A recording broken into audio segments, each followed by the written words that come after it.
February 12, 1945, 18,000 feet above the frozen forests of East Prussia. Senior Lieutenant Grigory Rechkalov of the 16th Guards Fighter Aviation Regiment adjusted his oxygen mask as he scanned the grey winter sky through the bubble canopy of his Bell P-63 Kingcobra.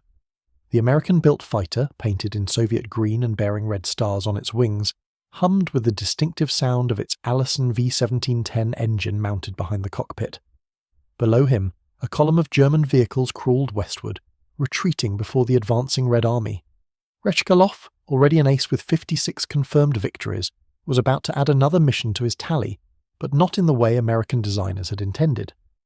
The Bell P-63 Kingcobra represented one of the great paradoxes of World War II aviation, an aircraft that the United States Army Air Forces rejected for combat, yet built by the thousands.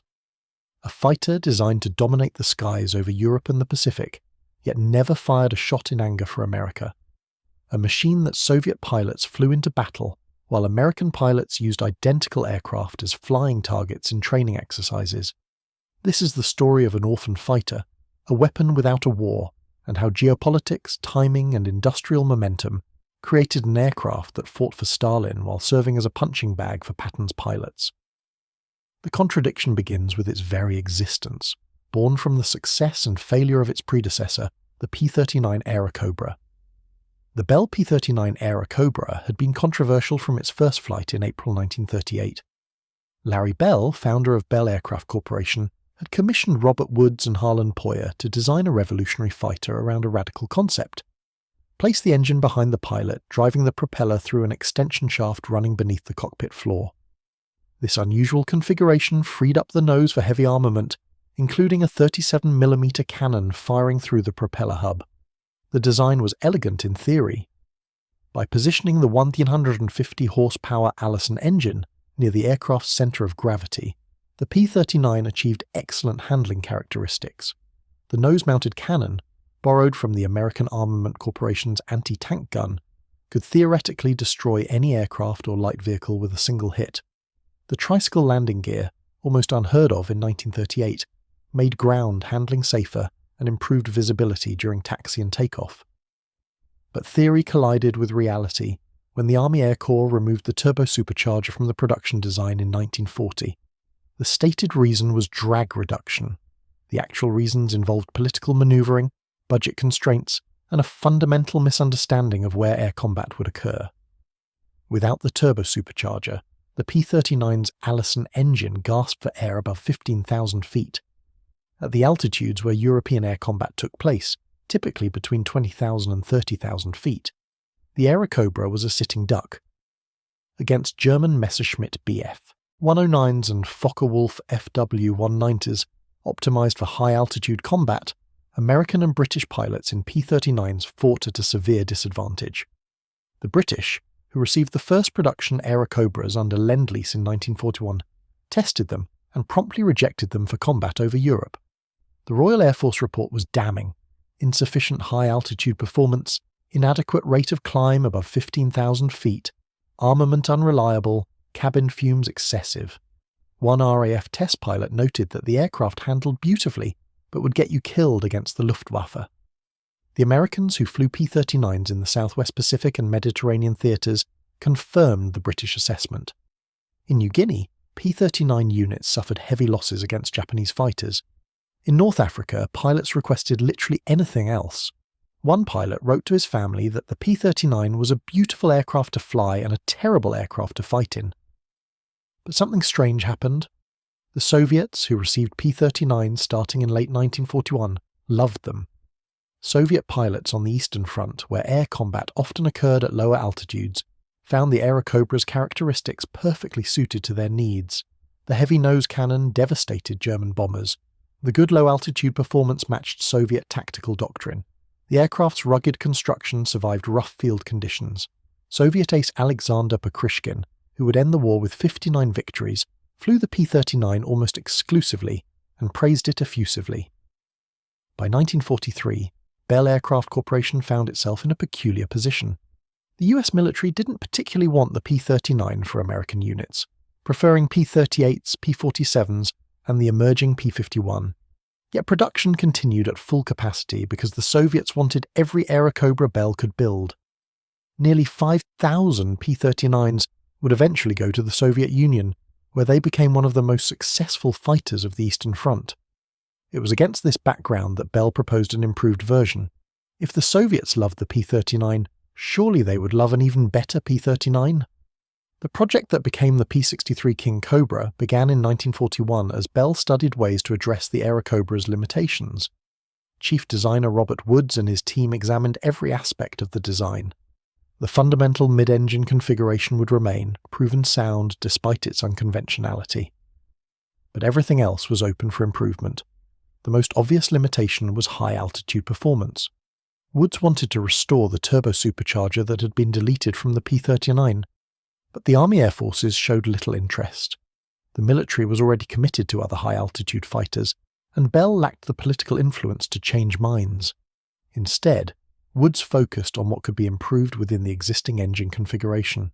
More power, less drag, better armament, increased fuel capacity. The design that emerged in early 1942 shared the P-39's general layout, but was effectively a new aircraft. The fuselage was completely redesigned with smoother contours and better area ruling. The wing was entirely new, using a laminar flow airfoil similar to the P-51 Mustang, with greater area and improved high-speed characteristics. The empennage was enlarged for better stability.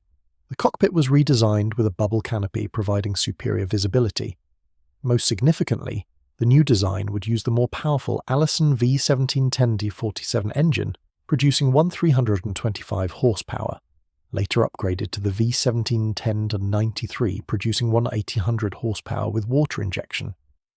The mock-up review in June 1942 proceeded smoothly. The Army Air Forces, despite lukewarm enthusiasm, approved 2 prototype aircraft designated XP-63. The logic was simple enough. Bell was already producing fighters. This was an incremental improvement requiring minimal new tooling. If it worked, fine. If not, no great loss. The Soviet Union, informed of the project through Lend-Lease channels, expressed strong interest. The first XP-63 flew on December 7, 1942, exactly 1 year after Pearl Harbor. Test pilot Bob Stanley reported excellent handling, good performance at all altitudes within the engine's capability, and significantly improved visibility compared to the P-39. The armament consisted of one 37mm M4 cannon with 58 rounds, 250 caliber machine guns in the nose with 250 rounds each, and provisions for 2 additional 50 caliber guns in underwing pods. Maximum speed was 410 miles per hour at 25,000 feet, a substantial improvement over the P-39's 380 miles per hour. Rate of climb was 2,500 feet per minute at sea level, again better than the Airacobra. Range with internal fuel was 450 miles, extendable to 2,200 miles with external tanks. The test program proceeded through early 1943 with generally positive results. The Army Air Forces ordered 1,625 P-63A production aircraft in September 1943, with deliveries beginning in October. But this order came with a crucial caveat. The aircraft were not for American combat units. They were for Lend-Lease export, primarily to the Soviet Union.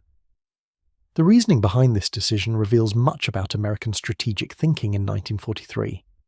By that point, the United States had committed to 4 primary fighter types for its own forces. The Lockheed P-38 Lightning, a twin-engine heavy fighter with excellent range and high-altitude performance, served in both Europe and the Pacific.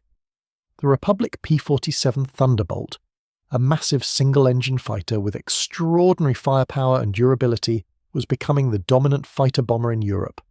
The North American P-51 Mustang, equipped with the British Merlin engine, was emerging as the ultimate long-range escort fighter, and the Vought F-4U Corsair dominated carrier operations in the Pacific. Into this established lineup, the P-63 offered no compelling advantages. It wasn't as fast as the P-51. It didn't have the range of the P-38. It lacked the firepower and ruggedness of the P-47. Its mid-engine configuration, while aerodynamically elegant, complicated maintenance and made engine fires potentially catastrophic. The 37mm cannon, theoretically powerful, had chronic reliability problems and a low rate of fire. Most damningly, it arrived too late. By late 1943, American fighter doctrine was well established around existing types. Training pipelines were optimized for those aircraft. Maintenance systems were in place. Tactical doctrines had been developed and proven in combat. Introducing a new fighter type would disrupt these systems for uncertain gain. But the Soviets had no such concerns. They were already operating thousands of P-39s with great success. The P-63, which Soviet test pilots evaluated in early 1944, represented a straightforward upgrade: better performance, better visibility, more fuel, similar handling. Soviet pilots transitioning from the P-39 to the P-63 required minimal additional training. The production P-63A began rolling off Bell's Niagara Falls, New York assembly line in October 1943. The aircraft were immediately crated and shipped north to Canada, then across the Pacific via the Alaska-Siberia ferry route, or shipped directly to Soviet ports. By early 1944, the first P-63s were entering service with Soviet fighter regiments. Senior Lieutenant Ivan Kozhedub, who had become the top Soviet ace with 62 victories, evaluated the P-63 in March 1944. His assessment was positive but measured. The Kingcobra is a good aircraft, superior to the Airacobra in most respects. The visibility is much improved. The performance at altitude is better, though still not matching German fighters above 6,000 meters. The cannon remains problematic, jamming too frequently. For our purposes, it is a valuable addition, but not revolutionary. Other Soviet pilots echoed these sentiments. The P-63 was appreciated but not beloved the way many pilots had come to love the P-39. Part of the issue was timing.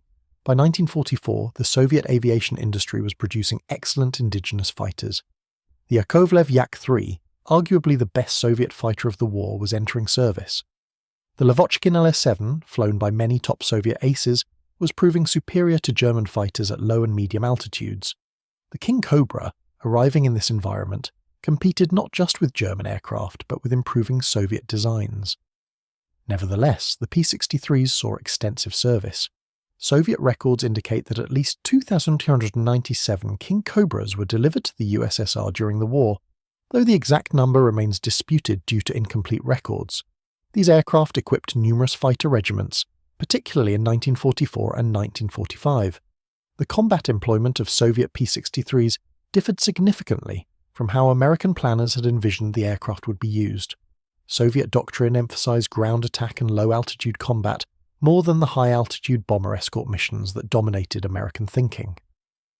The P-63's heavy armament made it effective against German ground targets. The 37mm cannon, while unreliable, could destroy light armor and vehicles when it worked.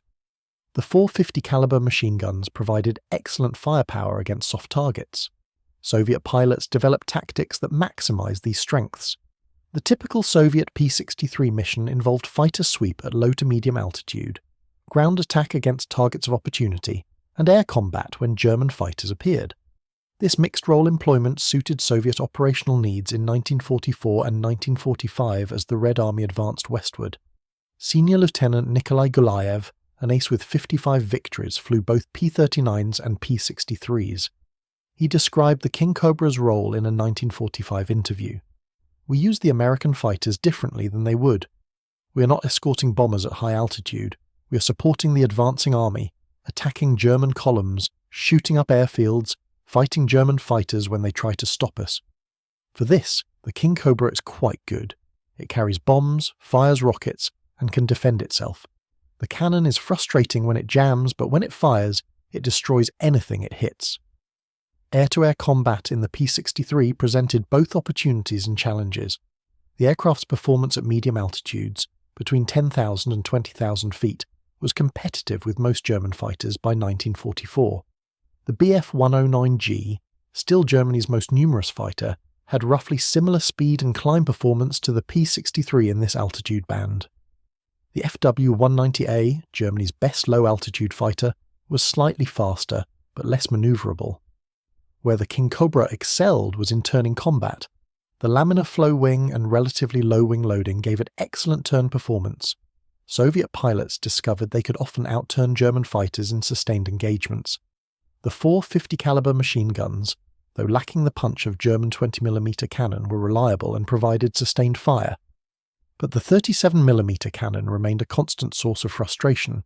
The weapon's cycling mechanism was sensitive to temperature, altitude, and the specific lot of ammunition.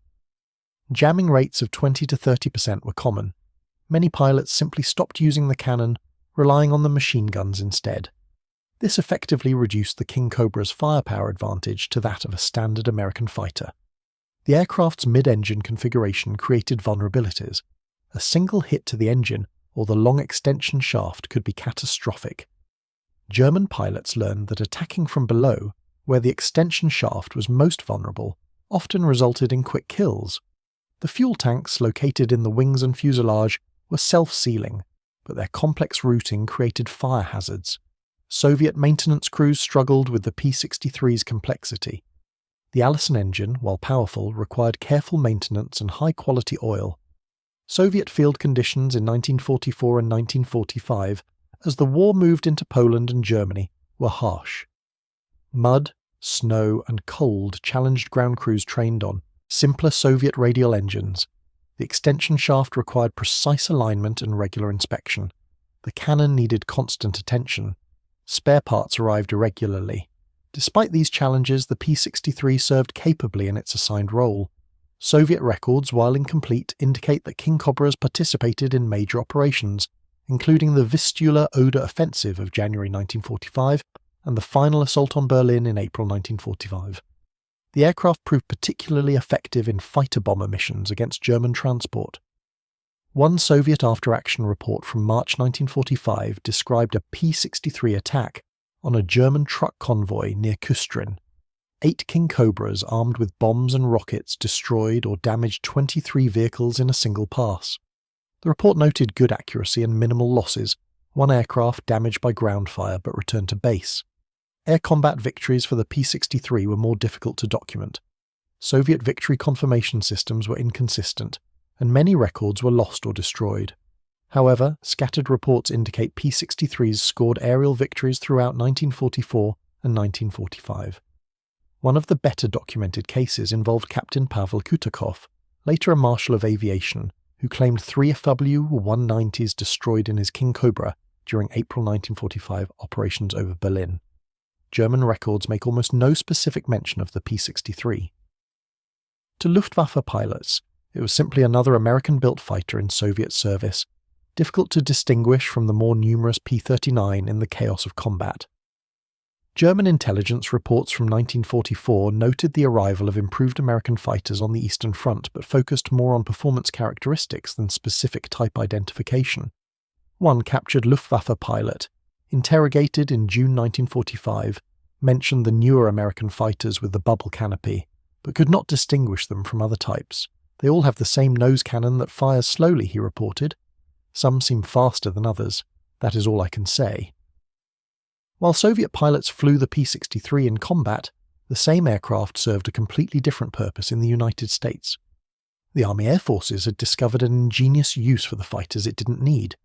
They would become flying targets. The idea emerged from a practical problem. American aerial gunnery training relied on towed targets, fabric sleeves pulled through the air by tow planes. But these targets moved slowly, flew predictably, and bore no resemblance to enemy fighters.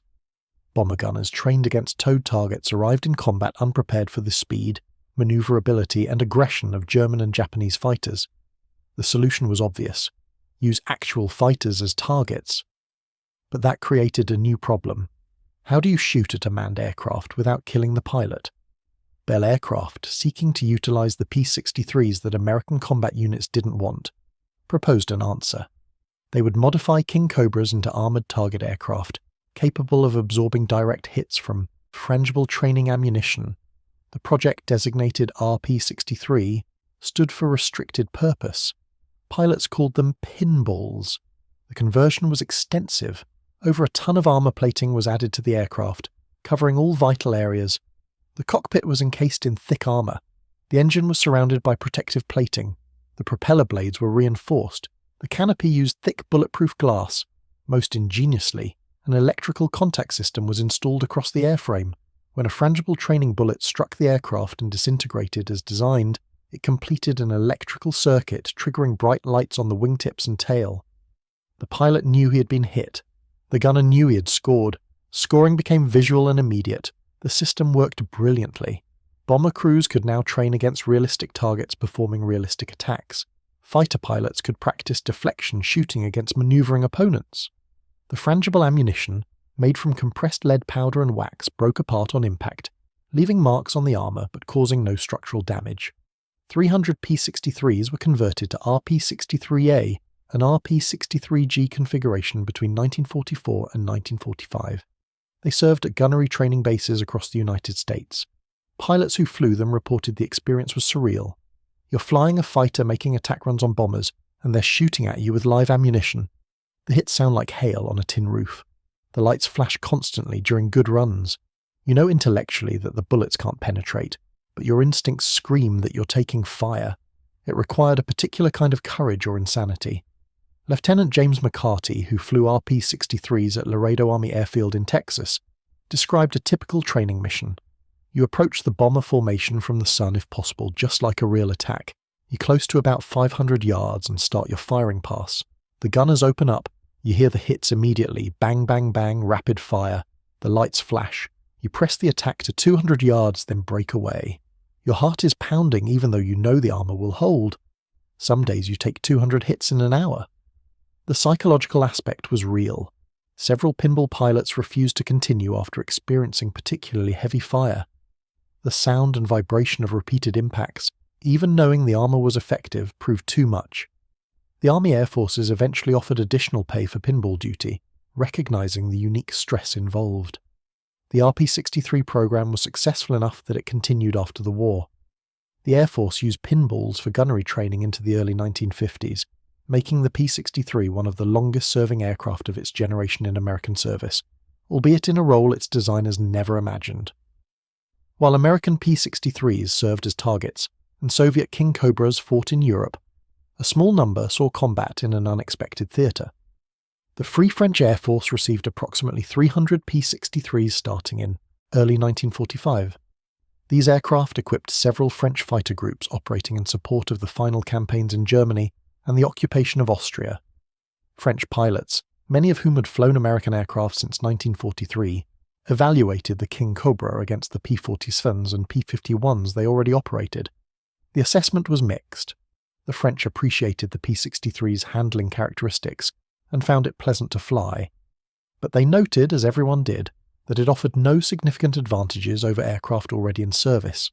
The 37mm cannon proved as problematic for French armourers as it had for everyone else.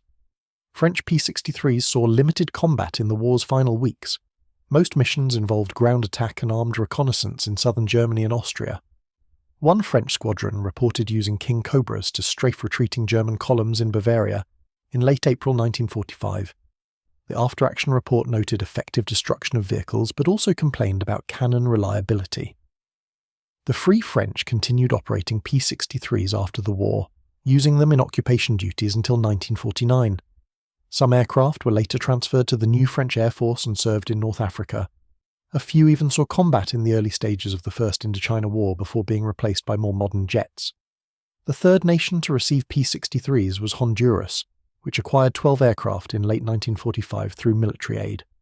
These Kingcobras served with the Honduran Air Force into the 1950s, making them among the last P-63s in military service anywhere.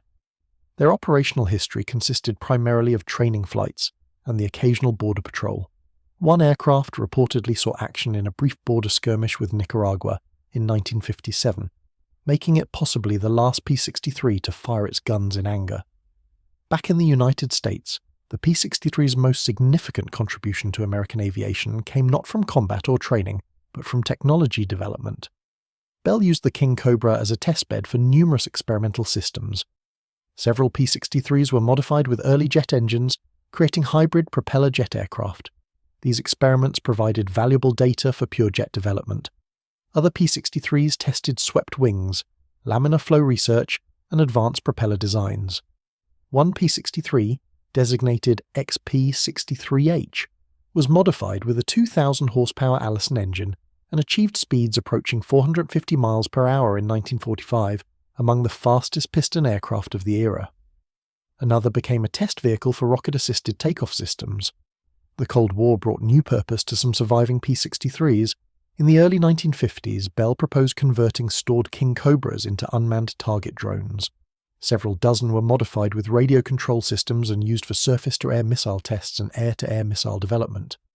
These drone conversions allowed the Air Force to develop weapon systems against realistic targets without risking manned aircraft. The irony was complete. An aircraft designed to shoot down enemies became a target twice, first with pilots aboard, then as unmanned drones. The P-63's fundamental problem was timing. Had it entered service in 1942 instead of 1943, when the US was desperate for capable fighters, it might have equipped numerous American squadrons. Had its performance exceeded the P-51 or P-47 significantly, it might have displaced one of them. Had it arrived before American fighter doctrine solidified around existing types, it might have found a niche. But it arrived exactly when it wasn't needed, just good enough to be useful to allies but not good enough to displace established American fighters.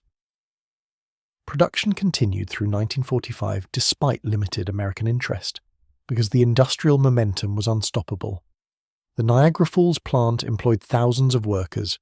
The supply chain involved hundreds of contractors. Cancelling the program would have disrupted production for other aircraft and left workers unemployed. So the P-63s kept rolling off the line, most destined for the Soviet Union, some for training duty, a few for America's allies. Total production reached 3,303 aircraft by war's end. Of these, 397 went to the Soviet Union, 300 to Free France, 300 converted to RP-63 target aircraft, and the rest used for testing or placed in storage. Not a single P-63 flew combat for an American unit. This made it unique among American World War II fighters. The post-war fate of the P-63 varied dramatically by nation. The Soviets, facing the beginning of the Cold War, retired their Kingcobras rapidly. By 1950, virtually all Soviet P-63s had been scrapped or placed in storage. The aircraft represented American technology at a time when Soviet-American relations were deteriorating. There was no desire to maintain aircraft that required American spare parts and represented dependence on the now adversarial United States. The French retired their P-63s as jets became available, though a few lingered in secondary roles into the early 1950s. Honduras operated its small fleet longer, but by 1960 the last operational P-63 in military service had been retired. In the United States, the Air Force retired the last RP-63 pinballs in 1951, marking the end of the aircraft's military career in American service. Most were scrapped immediately.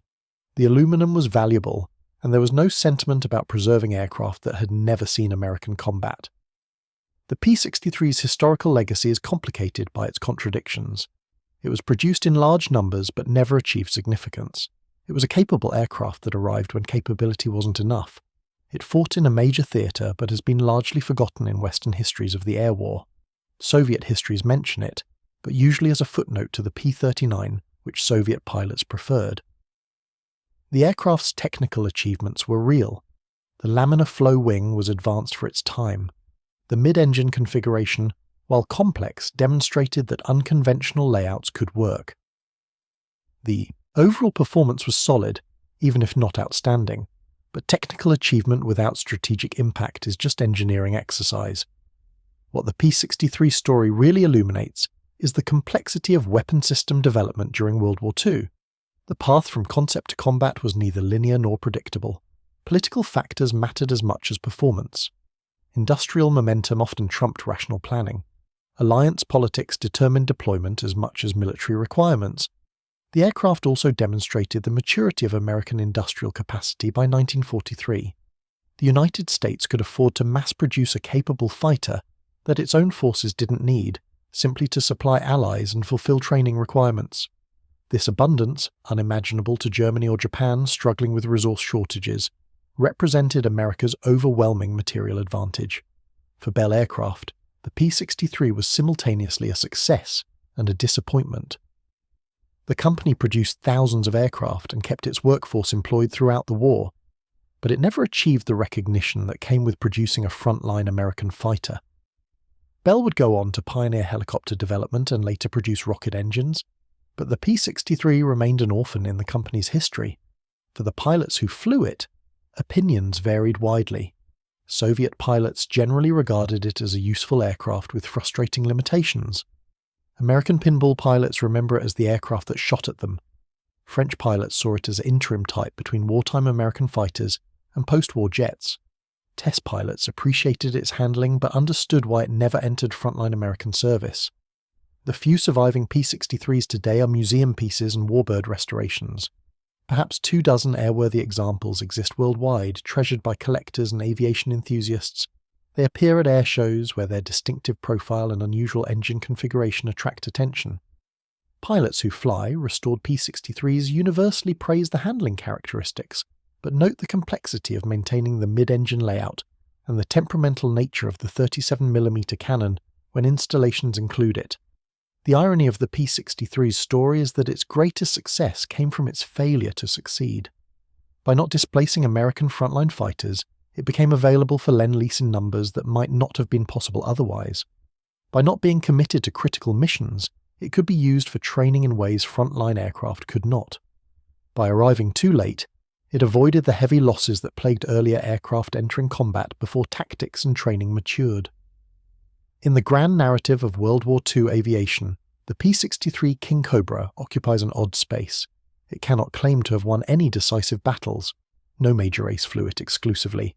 No dramatic combat action centers on it. Yet 303 were built. Thousands saw combat, and it served 4 nations. It existed in the gap between what was needed and what was produced, between American requirements and Soviet needs, between frontline combat and training support. The story of the P-63 is ultimately a story about industrial warfare in the 20th century. Weapons were produced not always because they were the best available, but because industrial capacity existed, alliance politics demanded it, and bureaucratic momentum sustained it.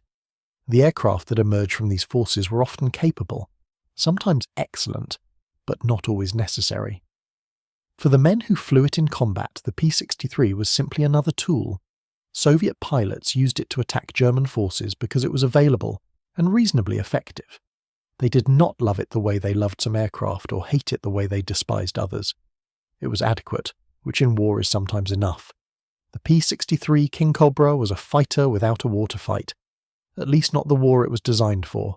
It arrived too late to matter for America, at the right time to help the Soviets, and in sufficient numbers to serve purposes its designers never imagined. It was neither triumph nor disaster, neither celebrated nor condemned. It simply was, a footnote in the vast story of World War II aviation, remembered by few and misunderstood by many.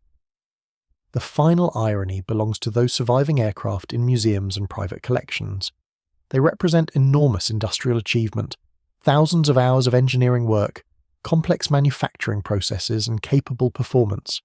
They are beautiful aircraft, distinctive and purposeful in appearance, yet most visitors walk past them quickly, heading toward the Mustangs and Thunderbolts, the Spitfires and Zeros, the aircraft that won fame in combat. The P-63 sits quietly, an orphan still, its story of contradictions and compromises known only to specialists and enthusiasts. But that story, properly understood, reveals as much about the reality of industrial warfare as any tale of aerial combat heroics. The P-63 Kingcobra served, fought, trained, and tested. It equipped allies, advanced technology, and employed thousands. What it did not do was become the fighter its designers envisioned. Sometimes that is how history unfolds, in the gap between vision and reality, between what was planned and what was needed, between the aircraft that was built and the war that was fought. And in that gap the P-63 found its place, neither glorious nor forgotten, simply there, a testament to the strange logic of total war, where usefulness and recognition rarely align. The production story of the P-63 reveals much about American industrial capacity at its wartime peak. Bell Aircraft Corporation's Niagara Falls plant, which had been producing P-39 Airacobras since 1941, transitioned to P-63 production in late 1943 with remarkable efficiency. The changeover required minimal retooling because both aircraft shared the fundamental mid-engine layout and many components. Wings, tails, canopies, and armament installations were new, but the basic fuselage structure and production techniques carried over.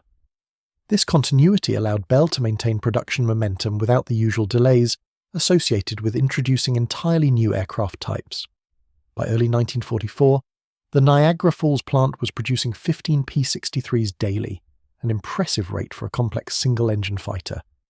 The workforce peaked at approximately 8,000 employees, working 3 shifts around the clock. Women comprised nearly 40% of the assembly workforce, part of the broader mobilization of female labor that characterized American war production. These workers, many with no pre-war industrial experience, assembled aircraft with precision that would have been considered impossible in peacetime. The supply chain supporting P-63 production stretched across the country. Allison Engine Company in Indianapolis built the V-1710 engines, shipping them to Niagara Falls by rail. Curtiss Electric in Buffalo, just 20 miles away, produced the propellers. The 37mm cannon came from American Armament Corporation in New Jersey. The 50 caliber machine guns came from multiple manufacturers, including Colt and Browning. Instruments came from Colesman in New York, radios from RCA, tires from Goodyear. Each P-63 represented the coordinated output of hundreds of suppliers. The complexity of this supply chain occasionally caused bottlenecks. Engine deliveries fell behind schedule in early 1944 when Allison prioritized P-38 and P-40 production. Cannon deliveries were chronically late because the 37mm weapon required specialized machining. But American industrial planners had built redundancy into the system. Alternative suppliers could be brought online quickly, contracts could be modified, production schedules adjusted. The system flexed but never broke. Quality control at Bell was rigorous.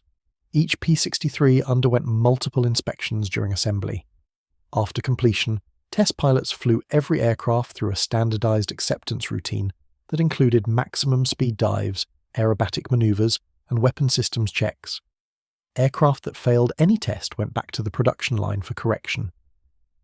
The rejection rate hovered around 3%, low by wartime standards, but representing nearly 100 aircraft that required rework.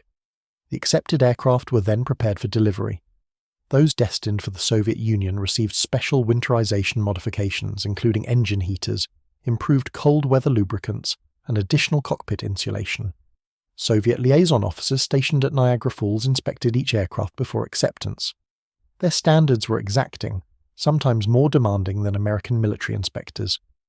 Any aircraft showing even minor defects was rejected for Lend-Lease delivery, though it might be acceptable for American training use. The delivery routes to the Soviet Union were themselves remarkable feats of logistics. The primary route, known as ALSIB for Alaska-Siberia, required American pilots to ferry aircraft from Great Falls, Montana to Fairbanks, Alaska, a distance of over 2,000 miles through some of North America's most challenging terrain and weather. At Ladd Field in Fairbanks, Soviet pilots took over, flying the aircraft across the Bering Strait to Siberia, then across 6,000 miles of Soviet territory to European Russia. The ALSIB route operated year-round despite temperatures reaching 60 degrees below zero in winter. American ferry pilots faced risks from weather, navigation errors, and mechanical failures rather than enemy action. Still, dozens of pilots died in crashes along the route. Soviet pilots on the Siberian leg faced similar hazards, plus the constant possibility of Japanese interception. Japan and the Soviet Union maintained an uneasy neutrality until August 1945, but Japanese fighters occasionally attacked Soviet aircraft near the border. The alternative delivery route shipped created P-63s by convoy to Soviet ports, including Murmansk and Arkhangelsk. This route faced different perils. German U-boats and aircraft attacked convoys throughout the war. The Arctic convoys were particularly dangerous, with extreme weather and near-continuous darkness in winter. Several ships carrying P-63s were sunk, though most cargo reached port safely. Once in the Soviet Union, American aircraft were uncrated, assembled, and test-flown at reception centers before being issued to combat units. The Soviets maintained detailed records of Lend-Lease deliveries, though many records were later lost or classified. Available evidence suggests that of the 2397 P-63s sent to the USSR, approximately 1,100 actually entered service. The remainder were lost in transit, damaged during delivery, or held in reserve. This approximately 12% attrition rate from factory to frontline unit was considered acceptable given the distances and conditions involved. Soviet maintenance of the P-63 presented constant challenges. The Allison engine, while powerful, required maintenance practices and materials often unavailable in Soviet field conditions. The engine demanded oil changes every 25 hours, using high-quality lubricants that Soviet supply systems struggled to provide. Substituting Soviet oils sometimes worked, but reduced engine life significantly. The recommended oil, American military specification AN06, was shipped in limited quantities, never enough to meet requirements. The extension shaft connecting engine to propeller required precise alignment and regular inspection for cracks and wear.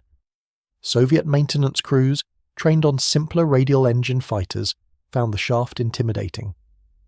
One Soviet maintenance officer wrote in a 1944 report that the American mid-engine design was clever but unsuited to primitive field conditions. When the shaft fails, the entire aircraft must be disassembled. This takes days. A radial engine can be changed in hours. The 37mm cannon remained the most persistent maintenance headache. The weapon's recoil mechanism was sensitive to cold, causing increased jamming in winter. The electrical firing system corroded in damp conditions.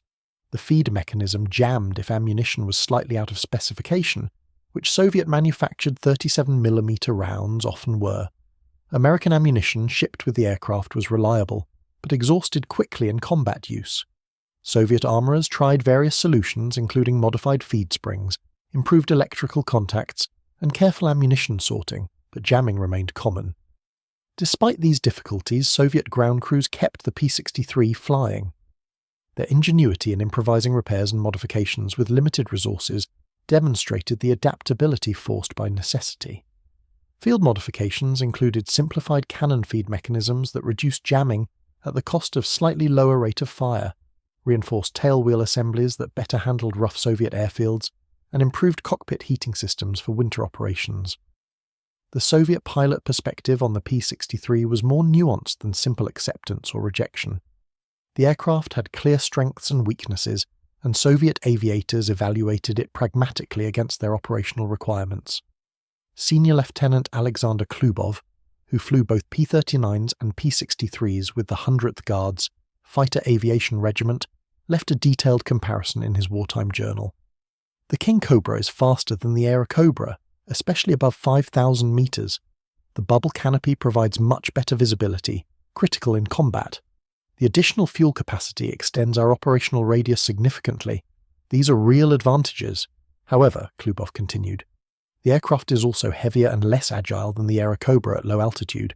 The controls are heavier, requiring more physical effort in sustained maneuvering. The cannon remains unreliable. Most significantly, the aircraft arrived when we already had good Soviet fighters. The Yak-3 outperforms it below 5,000 meters. The La-7 matches it in most respects and is easier to maintain. The Kingcobra is useful, but not essential.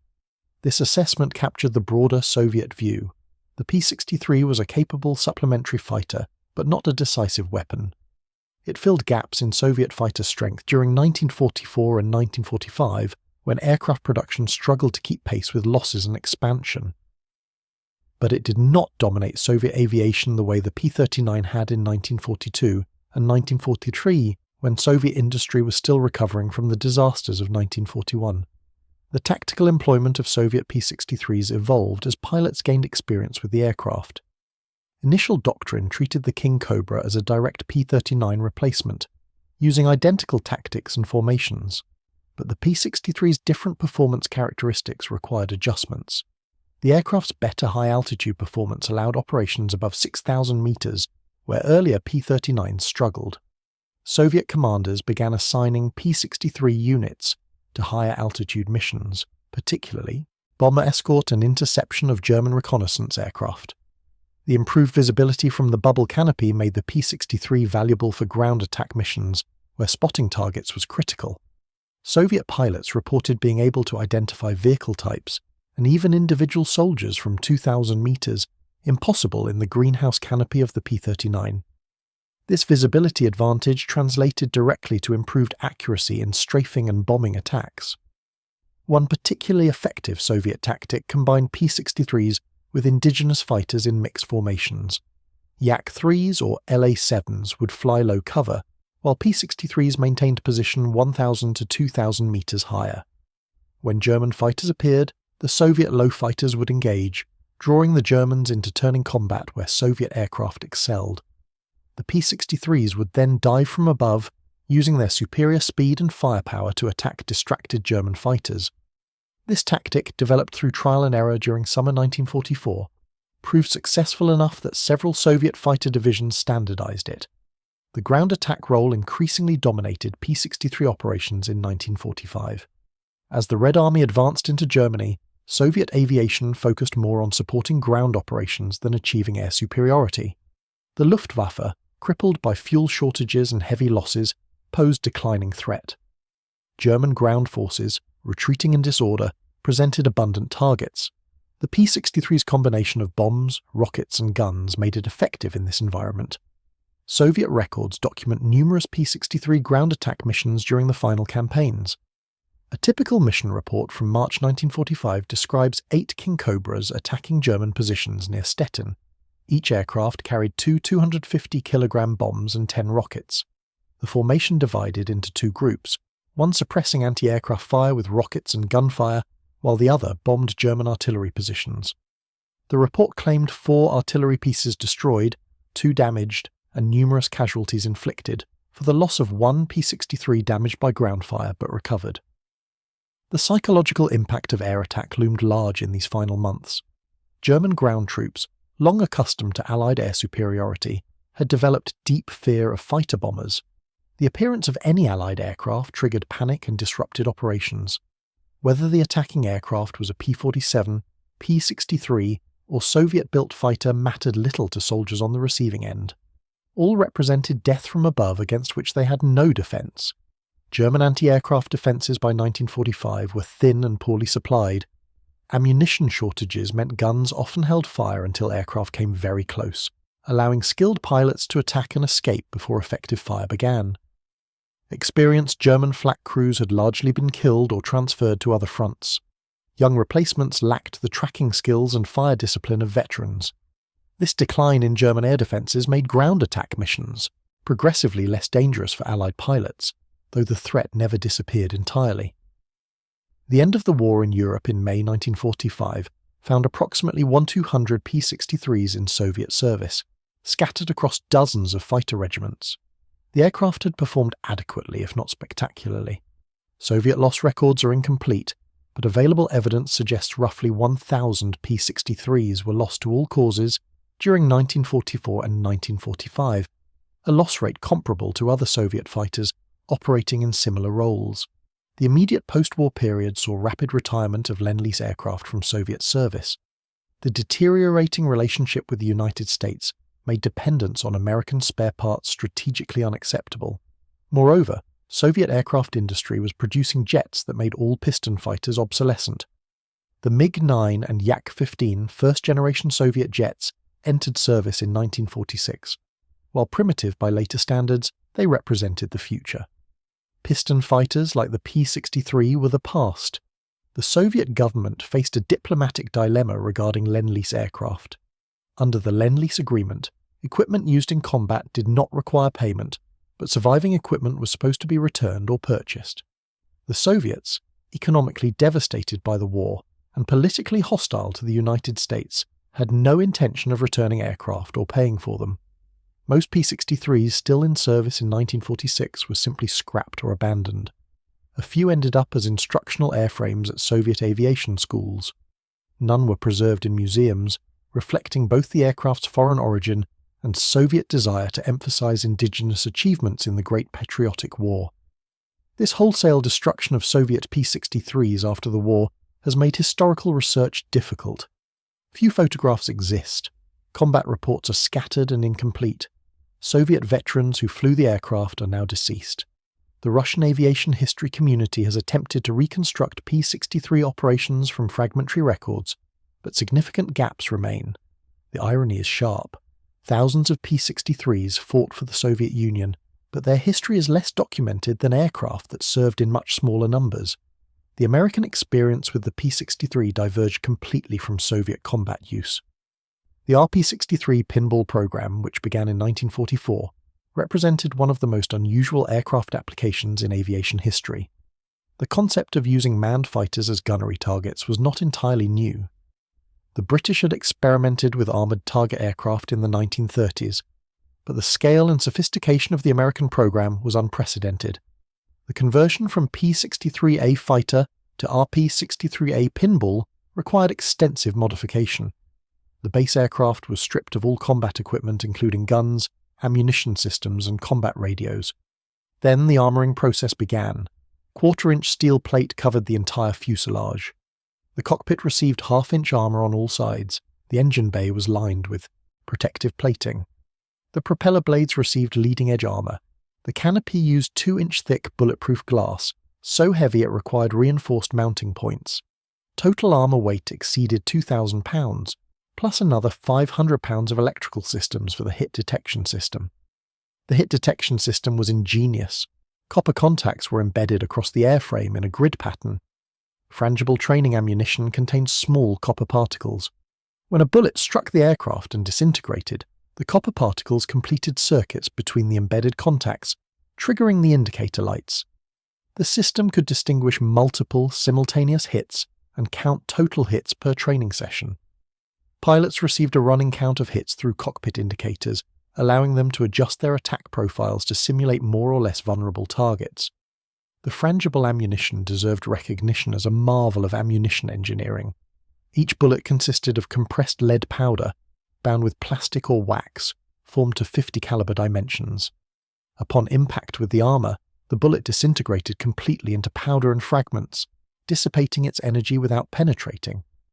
Development required years of testing to achieve bullets that functioned reliably in aircraft machine guns, maintained accuracy comparable to service ammunition, and disintegrated completely on impact without ricocheting or causing structural damage. Production challenges for frangible ammunition were significant. The bullets had to be consistent enough for accurate fire, yet fragile enough to disintegrate reliably. Temperature sensitivity caused problems. Bullets that worked perfectly at 70 degrees sometimes failed to disintegrate properly at 20 degrees or 100 degrees. Humidity affected the binding compounds. Storage life was shorter than conventional ammunition. Despite these issues, American ammunition manufacturers produced millions of rounds of frangible .50 caliber ammunition between 1944 and 1951, enough to support continuous training operations. The pinball training program operated at multiple Army Air Forces bases across the United States. The largest facility was Laredo Army Airfield in Texas, where an entire squadron of RP-63s provided targets for bomber gunner training. Flexible gunnery training, teaching gunners to track and fire at maneuvering targets, was critical for bomber crew survival. Pre-war training methods using towed targets had proven woefully inadequate. Gunners arriving in combat with only towed target experience faced lethal learning curves against German and Japanese fighters. The pinball program addressed this directly. Bomber crews flew training missions where RP-63s made realistic attack passes using the same tactics enemy fighters employed. The P-63's performance, while not matching the best German or Japanese fighters, was close enough for effective training. Attack profiles included stern attacks, beam attacks, head-on passes, and coordinated attacks from multiple directions. The RP-63 pilots, all experienced combat veterans or exceptional instructors, flew aggressively, giving gunners realistic training in tracking fast-moving targets. Lieutenant Colonel Bruce Carr, a combat ace with 14 victories who flew pinballs after returning from Europe, described the experience as more stressful than combat in some ways. In combat, fighters are trying to kill you, so the stress is obvious and rational. In the pinball, you know intellectually that you cannot be hurt, that the bullets will disintegrate harmlessly. But every instinct screams that you're under fire and in danger. The sound of impacts is unnerving. You're deliberately flying into streams of bullets. It requires constant mental discipline to override survival instincts. Some pilots could not do it. I saw experienced combat veterans refuse to continue after a few missions. No shame in that. It is an unnatural thing we ask of pinball pilots. The safety record of the RP-63 program was remarkably good given the inherent risks. The armor proved effective. No pinball pilot was injured by frangible ammunition during thousands of training missions. However, the program was not without accidents. Several RP-63s crashed due to structural failures, control malfunctions, or pilot error. At least 4 pinball pilots died in accidents between 1944 and 1951. But these losses were comparable to other advanced training programs and far lower than earlier gunnery training methods that used towed targets and occasionally resulted in tow planes being hit by trainees. The effectiveness of pinball training showed in combat results. Bomber crews that trained against RP-63s demonstrated significantly improved gunnery scores in combat compared to crews trained by earlier methods. After-action reports from bomber units in late 1944 and 1945 noted that gunners who had trained with pinballs were better able to track and engage enemy fighters, particularly during high-deflection attacks that required significant lead. While impossible to quantify precisely, the pinball program likely contributed to reduced bomber losses and increased enemy fighter losses in the war's final year. The program continued after the war ended. The Air Force recognized that gunnery training would remain critical even as jet aircraft began entering service. RP-63s continued training gunners until 1951, when the last pinballs were finally retired. Some were converted back to P-63A standard, though the armour removal was expensive and most were simply scrapped. A few survive today in museums, their armour plates and indicator lights preserved as testimony to their unusual service. The P-63's service with France adds another chapter to the aircraft's complex history. The Free French Air Force, reconstituted after liberation and equipped with American aircraft, received approximately 300 P-63Cs and P-63Ds in early 1945. These aircraft equipped several groups de chasse, fighter, groups that had previously flown P-47s and P-51s. French reception of the Kingcobra was tepid.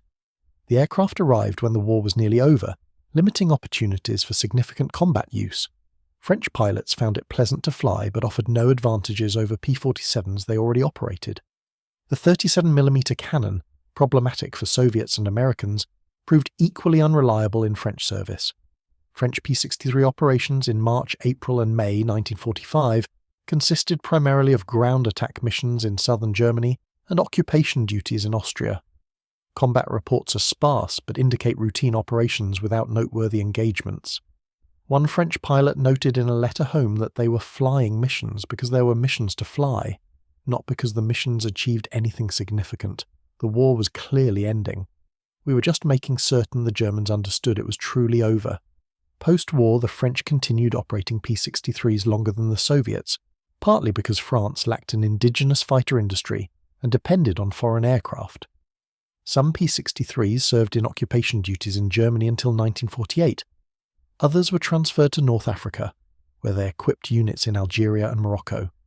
A few saw limited combat in the early stages of French colonial conflicts, though jets quickly replaced them in frontline service. The last French P-63 was retired in 1951, coincidentally the same year the last American pinball was retired. France's relationship with the P-63 reflected broader patterns in post-war French military aviation. The aircraft was adequate for immediate post-war needs but represented American dependence that France sought to escape. The development of indigenous French fighters like the Dassault Ouragan in the late 1940s signalled France's determination to rebuild its aviation industry. The P-63, like other American Lend-Lease aircraft, was a necessary but temporary solution, used until French alternatives became available. The minor operators of the P-63, particularly Honduras, provide footnotes to the aircraft's history. The 12 Kingcobras supplied to Honduras in 1945 represented American efforts to build relationships with Latin American nations through military aid. The aircraft served primarily for pilot training and national prestige rather than combat readiness. Honduras lacked the infrastructure, spare parts, and technical expertise to maintain sophisticated fighters effectively. The P-63s spent more time grounded for maintenance than flying. Still, they served their diplomatic purpose, demonstrating American commitment to hemispheric defense partnerships. One Honduran P-63 allegedly saw combat in a brief 1957 border clash with Nicaragua, making it possibly the last Kingcobra to fire its guns in anger. The details are murky. Honduran records are incomplete. Nicaraguan records make no mention of encountering P-63s. The story may be apocryphal, embellished over decades of retelling, but it persists in central, American aviation lore, the last gasp of an aircraft that never quite fit anywhere. The technical legacy of the P-63 extends beyond its combat record or lack thereof. The aircraft represented the mature development of the mid-engine configuration for propeller fighters.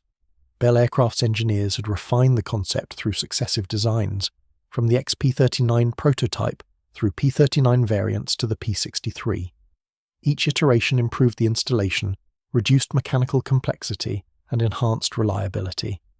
The P-63 represented the ultimate development of this approach, yet the mid-engine layout never achieved widespread adoption. The mechanical complexity, maintenance challenges, and vulnerability of the extension shaft outweighed aerodynamic advantages for most designers. After the war, as jet engines eliminated the need for propeller extension shafts, the mid-engine fighter configuration disappeared entirely. The P-63 represented both the peak and the end of this evolutionary branch of fighter design.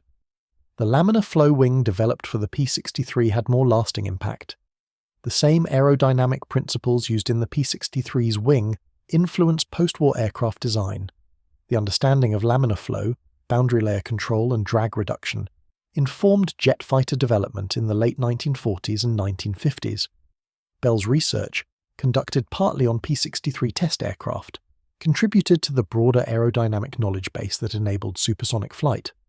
Several P-63s served extended careers as research aircraft. NASA's predecessor organization, NACA, used P-63s for various research programs in the late 1940s. One aircraft tested swept wings, with modified outer panels providing data on swept wing performance. Another tested advanced propeller designs, including contra-rotating propellers that eliminated torque effects.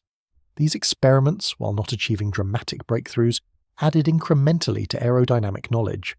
The XP-63H variant deserves particular mention as a high-performance development that pushed the basic design to its limits. Modified with a 2,000 horsepower Allison V1710-121 engine, refined aerodynamics, and strengthened structure, the XP-63H achieved speeds approaching 450 miles per hour in level flight at 25,000 feet. Only two were built, both in 1945, and they saw service only as test aircraft. But they demonstrated that the basic P-63 design still had development potential, even as jet fighters were rendering all-piston aircraft obsolescent.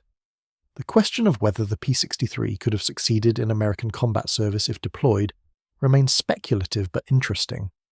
Had the aircraft entered service with American units in 1943, it would have competed directly with the P-47 and P-51. Its performance was inferior to both in most respects. The P-47 was faster, more rugged, and carried heavier armament. The P-51 had superior range and high altitude performance. The P-63's only clear advantage was lower cost, approximately $50,000 per aircraft compared to $85,000 for a P-47 or $65,000 for a P-51. But cost advantages mattered less to the United States than to nations with limited resources. American military procurement prioritized performance over economy. The best aircraft, not the cheapest, equipped American squadrons. This philosophy, enabled by American industrial capacity and wealth, meant aircraft like the P-63 found no place regardless of their absolute capabilities. They were good enough, but America could afford better than good enough. The parallel development of multiple fighter types in American service during World War II reflects strategic depth that Axis nations could not match. Germany and Japan, forced by limited resources to concentrate on few designs, lost flexibility. When their chosen designs proved inadequate, they lacked alternatives. America, developing and producing multiple types simultaneously, could choose the best for each role and discard the rest. The P-63 was discarded not because it failed, but because alternatives succeeded better. This abundance created its own form of strategic advantage. American allies received capable aircraft that improved their combat effectiveness.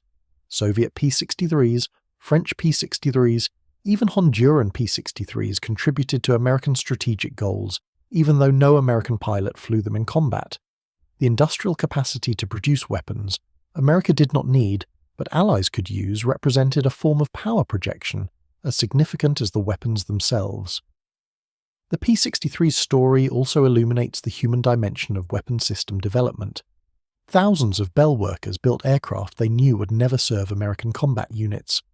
Did this affect morale or productivity? available evidence suggests not significantly.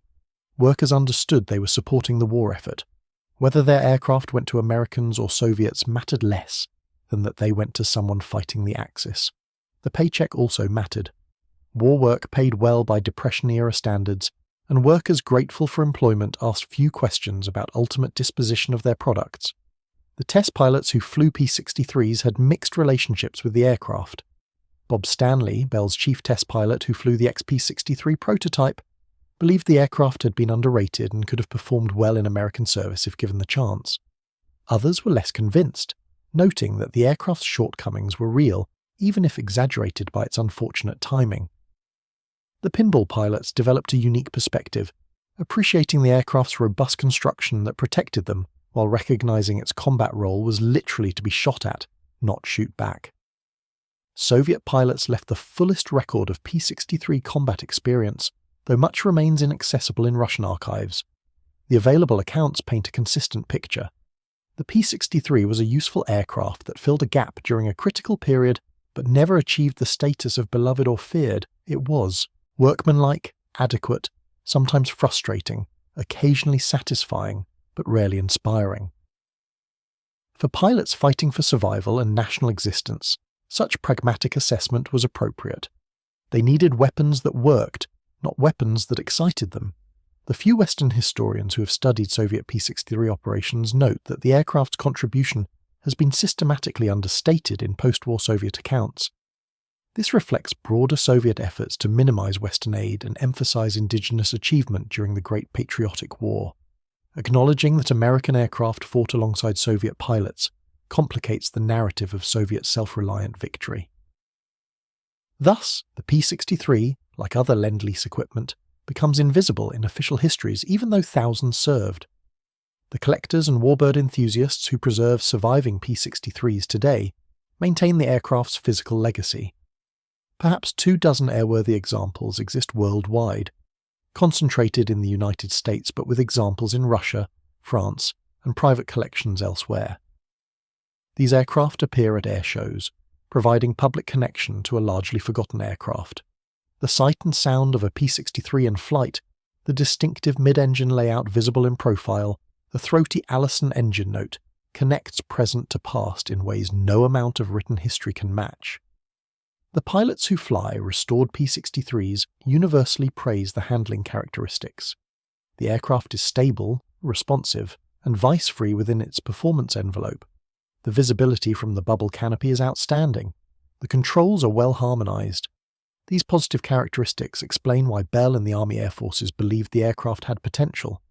They also explain why the aircraft's failure to achieve frontline American service frustrated its developers. It was objectively a good aircraft. It simply was not good enough at the right time in the right way. The P-63 Kingcobra remains one of aviation history's great contradictions. Produced in large numbers but achieving little recognition, capable but surplus, combat-proven in Soviet service yet unknown in American memory. It fought in a major theatre of World War II, contributed to Allied victory, and served multiple nations, yet remains overshadowed by contemporaries. Its story is neither triumph nor tragedy, but something more common and more human. The story of adequacy in a role that demanded excellence, of arriving when no longer needed, of serving those who needed it while being rejected by those who built it.